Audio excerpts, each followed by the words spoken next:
The all-nighter disaster, and how I finally learned to study smarter. You know that feeling when you're sitting in an exam, staring at the first question, and your brain suddenly feels empty?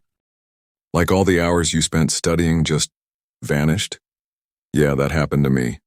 Big time. I used to be the king of all-nighters. I'd brag about pulling them like they were some kind of academic superpower. Sleep is for the weak, I'd say, as if surviving on 3 hours of sleep and 6 cups of coffee made me some kind of genius.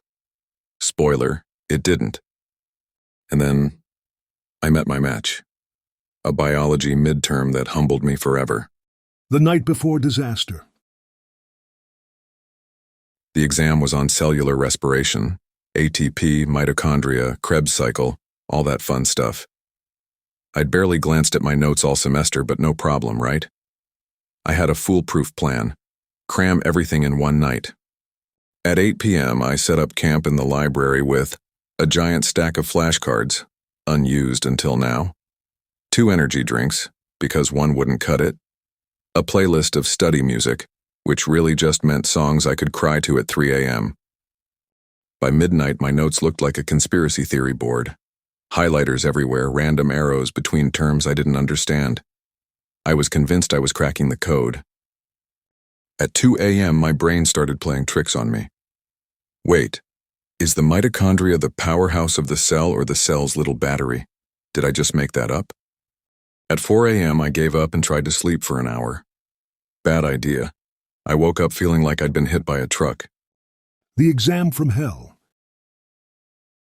I walked into the exam room like a zombie. The professor handed out the test and I flipped to the first question. Explain the process of ATP synthesis in mitochondria. My mind went completely blank, not just, I forgot a detail blank, more like I have never heard these words before in my life blank. I looked around. Everyone else was writing furiously.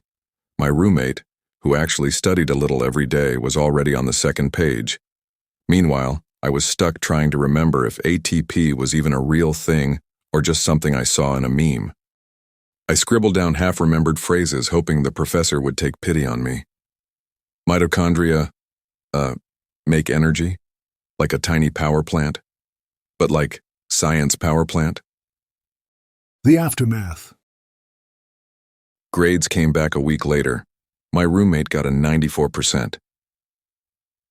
I got a 58%.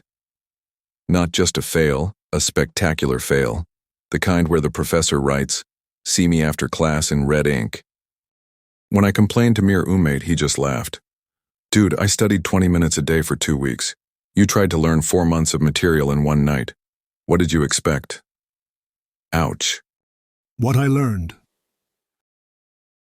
That fail was the best thing that ever happened to me. Here's why. 1. Cramming doesn't work. For real. Your brain needs time to process information. 1 marathon study session? Useless. 2. Small consistent study sessions beat all-nighters. Even 20-30 minutes a day adds up. My roommate proved it. 3. Sleep is non-negotiable. Pulling an all-nighter literally makes you dumber. Your brain needs sleep to retain info. 4.